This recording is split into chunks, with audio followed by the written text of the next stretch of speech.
This morning, I'm going to be speaking about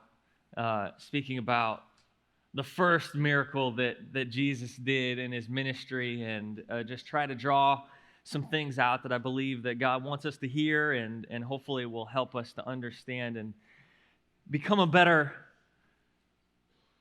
follower and listener, and to have faith and to trust God and to trust what He is asking of us. And in this, I don't want to get ahead of myself. Let me just stay to the beginning, okay? I was going to get ahead of myself. Sometimes I do that, and I don't want to. Let's just read this story real quick in John 2, starting in verse 1. It says, "On the third day there was a wedding in Cana of Galilee, and the mother of Jesus was there. Now both Jesus and his disciples were invited to the wedding, and when they ran out of wine, the mother of Jesus said to him, 'They have no wine.' And Jesus said to her, 'Woman, what does your concern have to do with me? My hour has not yet come.' His mother said to the servants, 'Whatever he says to you, do it.' Now there were 6 water pots of stone, according to the manner of purification of the Jews, containing 20 or 30 gallons apiece. Jesus said to them, 'Fill the water pots with water.' And they filled them up to the brim. And he said to them, 'Draw some out now and take it to the master of the feast.' And they took it. When the master of the feast has tasted the water that was made into wine, and did not know where it came from, but the servants who had drawn the water knew, the master of the feast called to the bridegroom. And he said to him, 'Every man at the beginning sets out the good wine, and when the guests have well drunk, then the inferior. You have kept the good wine until now.' This is the beginning of signs Jesus did in Cana of Galilee and manifested his glory, and his disciples believed in him." And in this, and really in John, there's many different places where it talks about the glory that Jesus manifested and his glory. And in this also, I believe that along with the rest of John, as he's speaking these things, he's wanting us to see the glory of Jesus, to see how Jesus manifested his glory, and that we are to understand. And even you see in a little bit later here in this story with Mary, that she says, "Do whatever he says," and she doesn't take in it. She doesn't say, "Do whatever I say," and Jesus is going to do it. She doesn't take any of the glory for herself. She asked of him, but then she just says, "He's going to do it. It's not anything of me. It's about his glory." So we have here in John 2, verse 1 and 2, "On the third day there was a wedding at Cana of Galilee, and the mother of Jesus was there. Now both Jesus and his disciples were invited to the wedding."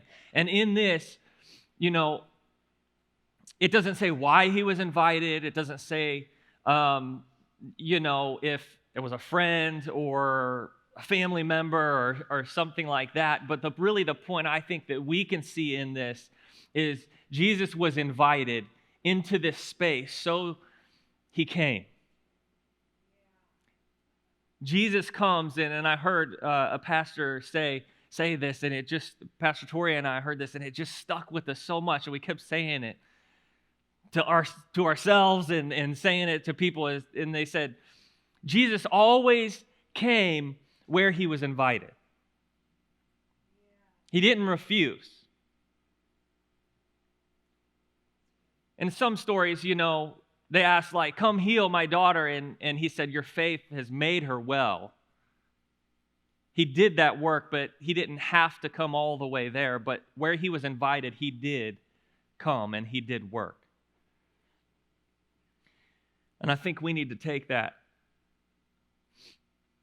and ask ourselves, are we inviting him into our life? Are we inviting, you're like, "Oh, I've accepted Jesus," if you have. You say, I've walked with him for quite a while, but yes, we can do that and still not invite him into places in our lives. We can be walking with him and still have these separate places, or even just not ask him to come and do what he does in certain areas of our lives. But are we inviting him into our life, into our issues, into the situations that we're going through? Are we inviting him into the good and the bad, the all put together and the mess? Are we inviting him into all of those spaces? Because he comes when he's invited. In verse 3, John 2:3, and when they ran out of wine, the mother of Jesus said to him, they have no wine. And it's very interesting. It says, the mother of Jesus. And I believe in this, possibly John's trying to give us this narrative of that this is Jesus' mother asking him as his mother. Because I'm going to get to some more of this in a little bit. The mother of Jesus said to him, they have no wine. And in this, you have to see that in this time, whenever you have a wedding, it is a big deal. It's a huge deal. They were just done up, and if you didn't have enough food and drink, it was a big deal. It wasn't like, oh man, you just made this a bad night. It was like it would probably be held over the couple for the rest of their lives. You were throwing this party for this wedding, and it was the biggest thing of the year and the biggest thing of your life, and you are supposed to prepare this in a way that we all have plenty so that we can celebrate and have joy and all this. And if you ran out of wine or food, it was a disgrace to the couple that were getting married, to the family. So we have to see that.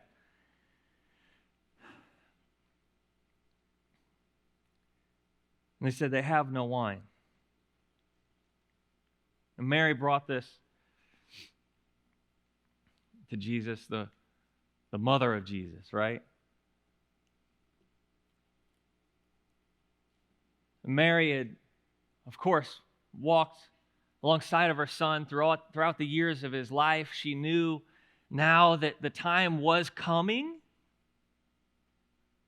for him to start doing some stuff, to maybe show some miraculous signs and wonders. She knew that he had just gone through these temptations and walked these 40 days and 40 nights. She knew that God had blessed him and he had been baptized and that he had said, this is my son. And I don't know exactly how far after those circumstances, but it's probably pretty close, and she's probably like, this is it. His ministry's happening. It's going to start. And they come to this wedding, and they're invited, and they're all there, and they run out of wine. And she comes to him and says, they don't have wine. It wasn't wrong for her to say they don't have wine, to come to Jesus and ask him, but in this, like I said, this way that John is laying out, the mother of Jesus, that she came to him as his mother, it seems. And that's what I'm trying to build up, is that the response that Jesus gave her is not some rude response. And it's funny, I always like to read it, where Jesus says, woman, woman, how dare you, woman, But that's not what it is.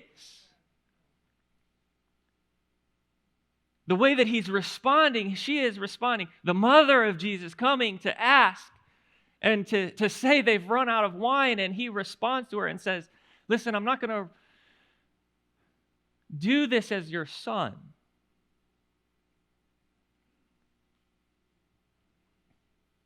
And in verse 4, John 2:4, Jesus said to her, "Woman, that does not what does your concern have to do with me? My hour has not yet come." And when Jesus spoke these words, when he said woman, this woman is just a term used for any woman, for any female. And so she came to him as his mother. And when he responded in this way that says, listen, I'm separating this relationship because I've been raised by you and I love you and I would do anything for you. But the time has come that I'm not doing things for you or because you ask me, but I'm doing things because my Father is asking me. So I'm not going to just do this just because you've asked me as my mother. It's interesting, he says, my time has not yet come. And in that, he used that phrase about his time coming to be on the cross. But in this phrase really just means the time of anything that's supposed to happen, like his time. And in this, the cross, the finality of what he had come to earth to do had not yet come in those statements. And in this, he's saying, but my time has not yet come. The beginning of the ministry and the manifestations of who I am and my glory is not yet come. Is what he's saying. My time is yet. And I think about this and I'm like, he's telling her, my work with like bringing about signs and wonders and miracles and things happening like that is not supposed to happen right now.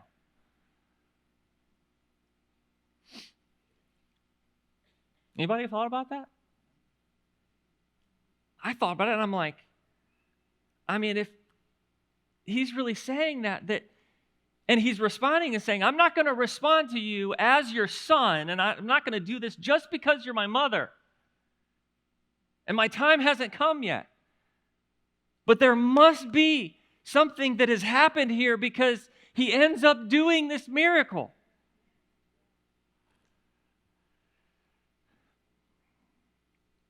He says, my hour has not yet come. It wasn't the time for him to start showing his glory by doing miracles. But then he did it.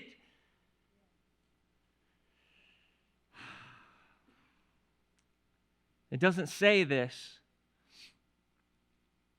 but we have to think that in that moment when Mary asked him and he said, my time hasn't come, that there was a moment after that he spent time asking his Father.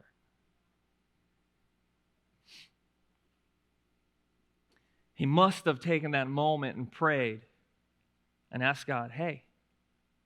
I mean, he may not have said hey, but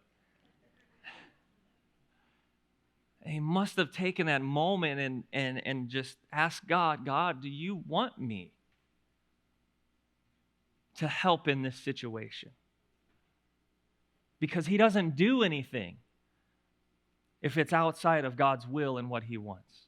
And in John 5:19, it says this actually a number of times in John. It says something like this. In John 5:19, it says, then Jesus answered and said to them, most assuredly I say to you, the Son can do nothing of himself but what he sees the Father do. For whatever he does, the Son also does in like manner. And he says in different places, I do nothing unless it's the Father that has asked me to do it. He wasn't going to be manipulated by flesh or emotions. You know, like I said about this mother-son relationship, and it's a great relationship, and it's not like I'm saying something was happening there where he's not liking his mother anymore. That's not what I'm saying. What I'm saying is he was stepping into a different place and said, I've taken care of you, I've been there with you, but now I'm stepping into this ministry. I am only going to I'm not going to do anything based on my fleshly desires or anybody else's fleshly desires, or anybody else's emotions, but I'm going to do it only based on what my Father says. And in this moment, he's like, what does this have to do with me? My time has not yet come. And then in verse 5, in John 2:5, his mother said to the servants, whatever he says to you, do it. Yeah.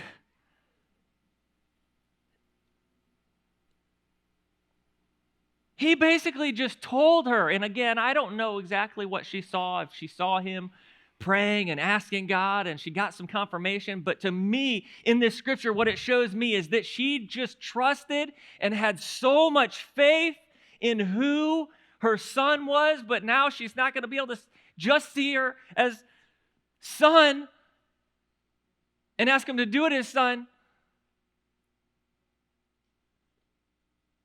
But she has so much faith that she turns to the servants and says, whatever he asks you, just do it.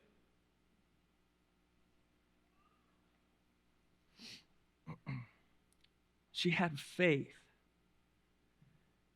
She had faith that God was going to move. And she spoke as if it was going to happen. Now, how many times in our life we come to these moments and we're like asking God, I need you to move in this circumstance, this situation. And the words that are coming out of our mouth are not words that are speaking that it's going to happen. The words that are coming out of our mouths are the words that are speaking that it probably won't happen, and I'm going to have to do this and that, and I'm not really even sure, and can God do this? And we know he can, but does he want to do it for me? And am I the only one that has gone through those moments? No. Yeah. But in this moment, he even told her, this doesn't have anything to do with me. She said, whatever he tells you to do, do it. Are we doing what he is telling us to do? I hear in this,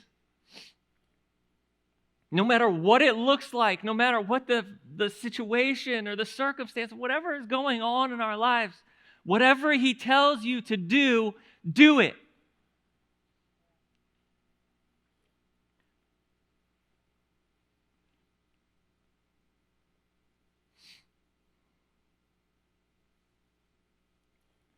Are we doing the things that he's asking us to do? We ask him of things all the time. Of God, we're like, God, will you do this? Will you work this in my life? God, will you help me? God, will you strengthen me? God, give us peace. God, we're asking God of these things, and do we understand that he's asking things of us? Because we'll see in this story also that Jesus doesn't just perform this miracle and do it all on his own and not invoke the help of others, but actually he brings them into this miracle process and asks them to be a part of it. And what God is doing is he says, I want you to be a part of what I'm doing. If you listen and do what I'm asking you to do, I'm the one performing the miracle. I'm the one that is working this out in your life. Yes, I am the one that is doing all these things, but I want you to be a part of it. So we can't just sit around and do nothing and just expect God to do something. Now again, he is the one that does it. But he said, will you get up and allow me to use you to be my hands and feet?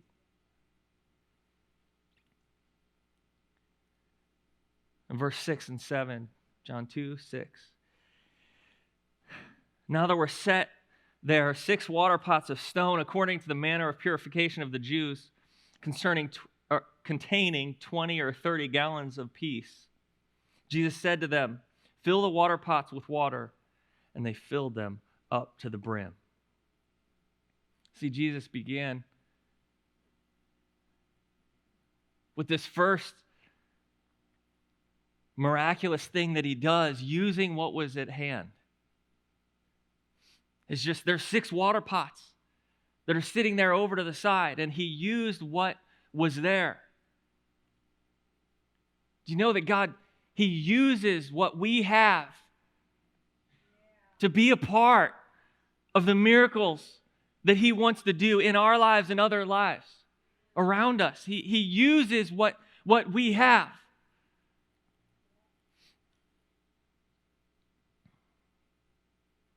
He told them, fill those water pots with water. And I'm sure if you're like me, you're like, okay, we've got water pots and we've got water. But how do we get wine out of that, you know? But you take and you see these servants and he says, fill these water pots with water. And they not only filled them, but they filled them to the brim. Not only being obedient and doing what he's asking them to do, but they're doing it to the utmost, to the best of their ability. Could you imagine even carrying them back, or however, like how much, struggle it was to carry these pots back and to not spill it and all this stuff. But they said, if he said to fill them with water, there's not going to be any air in them at all. There's just going to be water. We're going to fill them all the way up to the top. And they filled them to the brim. Listen, it shows us this miracle that's going to happen. It's going to be done to the greatest capacity that it could possibly be done. There was no extra left over that could have happened, that could have been done. They were filled to the brim. Every drop of water that turned to wine was all that possibly could have happened. There was no lack in this miracle. There's no wondering if he could have done more. It was everything that...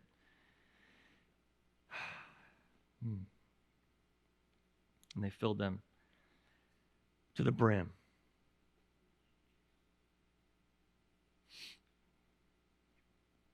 Do we trust him enough to fill it to the brim? See, he's asking us, will we do this thing that he's asking us to do? Are we going to do that? But not only are we going to do those things that he's asking us to do when he speaks to us, says, hey, I want you to do this. Are we going to do them, but not only do them, but do them to the utmost? To do them to the best of our ability, to fill that water pot to the brim so there's no left over.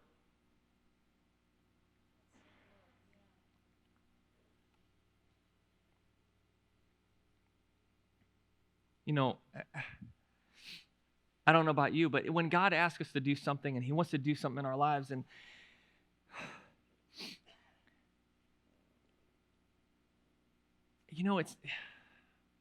it's not that I don't trust that he could do abundantly more than what I've asked, but sometimes we come and say, God, well, you know what, if you only just do this, this will be helpful. If you could at least do this. If you could just help me in just this small way, then I can get by. But what I see in this is that we shouldn't be asking, and our actions shouldn't be like, God, maybe just this little bit can you help me with? But our action should be like, I'm going to make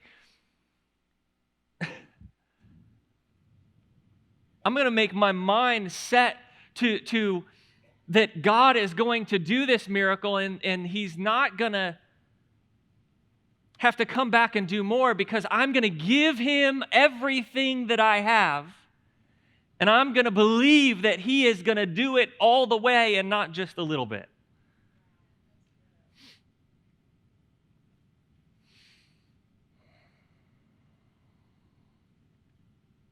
In verse 8 it says, John 2:8, and then he said to them, draw some out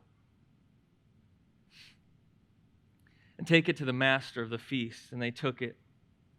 When the master of the feast had tasted the water that was made wine and did not know where it came from, but the servants who had drawn the water knew, the master of the feast called the bridegroom, and he said to them, every man at the beginning sets out good wine, and when the guests have well drunk, the inferior. You have kept the good wine until now. Well, first of all,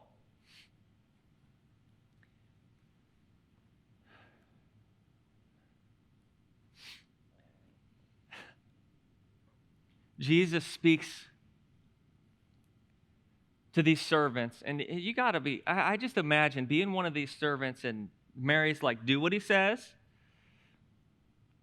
He's going to do something, and just listen to him. So are we listening to him? Are we doing what he says? And these servants, they bring these water pots, and they're like, yep, we're going to fill them up with water, like he said, and we're going to fill them up to the brim. We're being obedient to the full, to the utmost. And they set them in front of him. And then they set them down, and then he says, now, right now, take some to the master of ceremonies. Draw some out now and take it to the master. Can you imagine being one of those servants? But I can, because I know that sometimes in my life, this is how it looks whenever God asks me to do something and I bring him the bucket of water, and I'm like, it's water, God. And he's like, now draw some out of it and take it to the one that will know if it's good or not. And I say, it's water. And he's like, are you doing what I ask you to do? Do you see what I'm saying here? These servants, they're like, man, not only the faith of Jesus' mother here that just says, just do what he says, but then the servants, they're like, okay, we're going to do it. And he says, give me some water. They brought him some water filled to the brim. And then he says, draw some out and take it right now. And they did it without a question. Are we walking in that faith? That without question, knowing, look, they knew, they just filled those pots up with water. Jesus had not performed a miracle before. Mary knew who Jesus was. These servants, I mean, they didn't really know yet. But without question, they drew the water out of these vessels and took it to the master of ceremonies. It doesn't say, I don't know if you're like me, I want to know. I wish I knew. Why didn't they tell us? But it doesn't say if the water turned to wine in the jugs or if it turned to wine when they took it out and poured it into the glass. It doesn't say. But at some point, it turned. I think it would have been awesome if it looked like water all the way until, that would have been awesome. Also would have been terrifying for the one pouring. But isn't it sometimes like that for us? Do we trust him? Do we trust that he is going to do the thing that he said he would do? And sometimes we look back as, Jesus, it still looks like water. It's like, go give it to the master. He didn't take it to the guests, to the family, to the people that had just come. But the master, this is the guy that would know whether this wine was good wine. I mean, especially anybody would know if it was water, right? But this is the guy that would know if it was the good stuff Or the stuff that we just waited till later because we were running out of money, we didn't have, so we just got the cheaper stuff.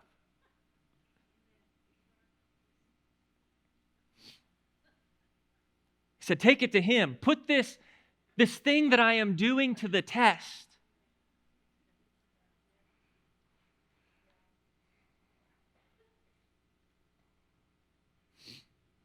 But do we trust him?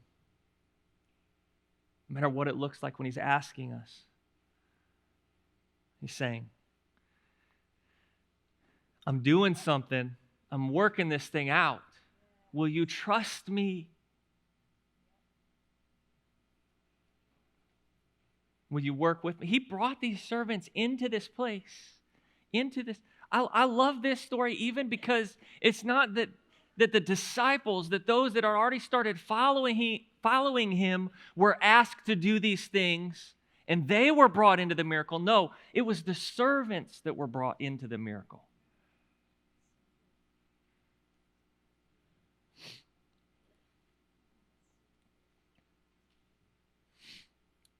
And when the master of the feast tasted the water that was made into wine and did not know where it came from. Now listen, this master of the feast, this guy that was basically the guy that was supposed to plan and make sure everything happened exactly the way that it was supposed to happen and make sure everything was good. Like I said,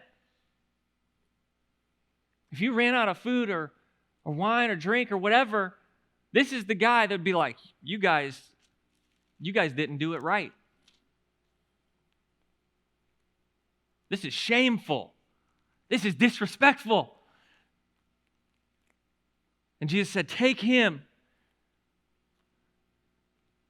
and take it to him and let him taste it. And so whenever he got it, he didn't know where this came from. He didn't know that this was going to be a miracle, that water was going to be turned into wine. He just thought that they were bringing him wine. So when he tasted it, he wasn't testing a miracle. He was just testing whether this wine was, the cheaper wine that people usually keep till later. But it specifically says in here, but the servants knew. They knew what had happened because they knew that they put water into those jugs, and then Jesus asked them to take it to the master of ceremonies.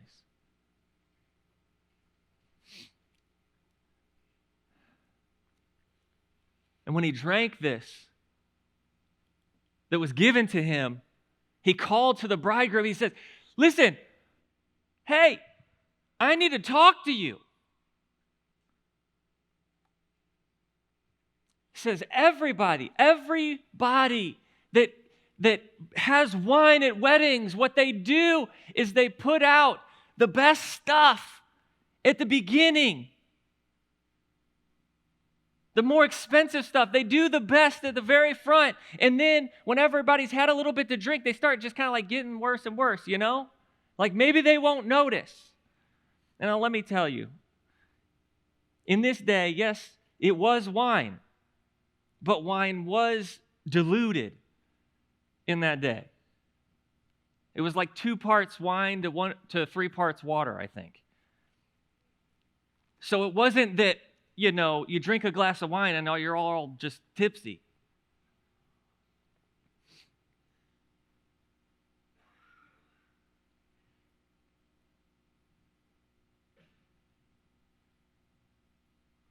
The master of ceremonies says, listen, everybody brings out the best first and waits till everybody may be just having so much fun and laughing and dancing, and they bring out the stuff that's not as good. But you've brought out the best at the end. And in this we see, look, if you can just see with me that in life and in the natural, that's what happens. Everybody puts their best foot forward, right? Best foot forward. The enemy the devil makes things look good at first and then reveals later on that they're not what they seem. It's like, I'm going to trick you, right? Just like many people did at these wedding feasts. I'm going to trick you with this thing that looks great, but then it's going to be a switcheroo, and it's not what you seem. There's something behind it that's not great. It's good, not good. It's not what you should do, but you've already been tricked into going down this path. But in this we see that the best is not put first with God because he wants to trick us. The best, he says, is coming, is still coming. And you may think that it's good now, but you have to understand that the best is yet to come. Because what he has doesn't get inferior or doesn't change, but it keeps getting better.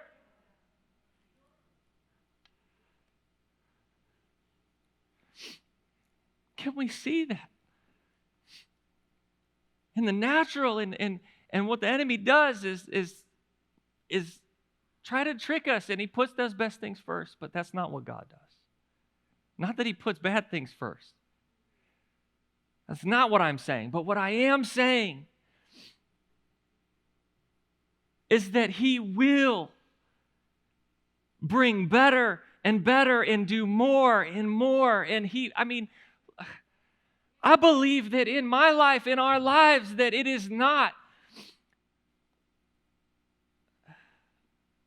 It's not that I've had my best days, no matter where we are in life. That we should never be able to say that. I've had my best days. Right, Grandma?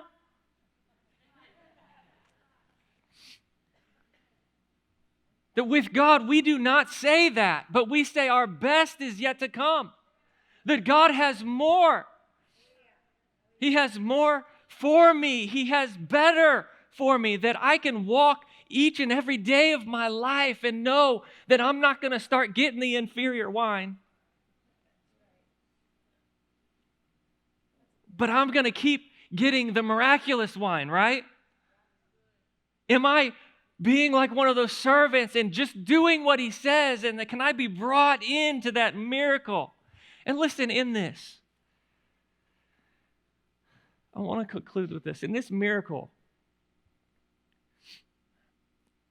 in many other miracles, in different times in the Bible where, the bitter water was made sweet and salt was put in it, and there was different things that miracles that God did in the Old Testament, and even the miracles that Jesus did while he was walking this earth, and there was these moments where he healed a sick body, where he brought Lazarus back to life. But in this moment, you have Jesus doing something that is totally different, because it's him taking water and making it wine. He didn't have the grapes. He didn't have the time. Wine takes a long time to make, right? It takes grapes. It takes the process of making it, then the process of leaving it to ferment and to become what it's supposed to be. But we see in this miracle, unlike other miracles where God used something and made it what it was supposed to be, where God takes in this miracle and he takes and makes something out of nothing. He makes wine out of water. He didn't have grapes and he didn't have the time, but God says, listen, I'm not bound by time, and I'm not bound by what I've been given, or you've been given, let me say. I'm not bound by those things because I created the grapes and I created the time, and I don't have to use them if I don't want to. And in this moment, in an instant, he turns water into wine. And there's so many things that I could say about that. But in closing, I just want to say, I just want to express that in this, I think about that there's so many times that we say, God, well, can you use this, what I have? And in many times, that's what, right? He used the pots to put the water in. But do we also understand that he doesn't have to have the pots and could have done it any way he wanted to? And in reality, that's what he did with the wine. He said, I can take this water and make it whatever I want. And what he's speaking to you today is he says, he's speaking to me too. I can take you and make you whatever I want you to be. Because I don't know about you, but in my life, and many times, I'm like, God, are you sure? Are you sure it's me? Are you sure I'm the one that's supposed to do this? Are you sure you could use me? Are you sure that I'm the one?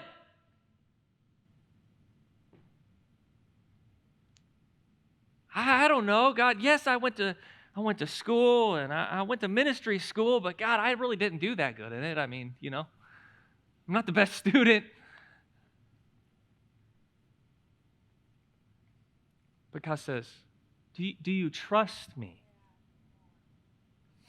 Do you trust what I am speaking to you, and will you obey? Will you listen? Because that's all that he needs.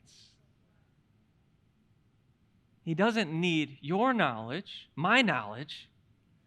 He doesn't need our strength or my strength to do it. All he needs is for us to be willing. All he needs is for us to say yes and to be obedient. And he'll turn our water into wine, if you will. He'll turn us into what he's created us to be. He'll make us everything that is needed in the world around us that we can be used by him. In this, wine was a symbol of joy in that day. And it said that the running out of wine would be a symbol of that there would not be happiness in the marriage. There would not be happiness, that if there was wine there and it lasted till the end of the ceremony, then all that was going on, that it represented a joyous life and the joy of people. And that's what this representation was.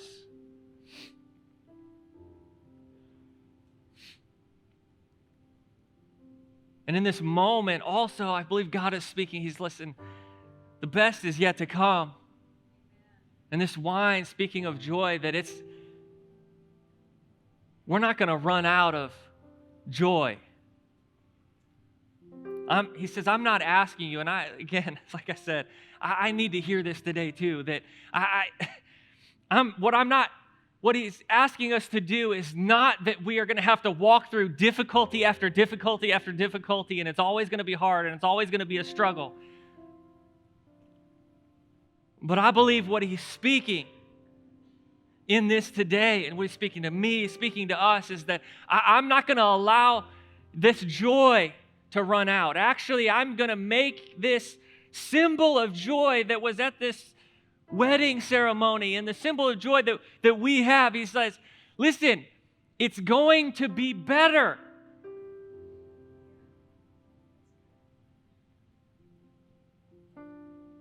He says, because I'm your joy.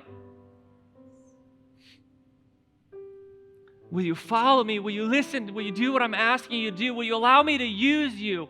And will you just walk with me to see me transform nothing into something?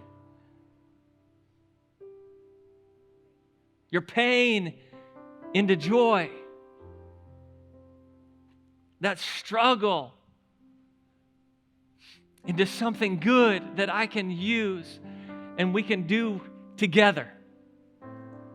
He says, will you walk with me in this?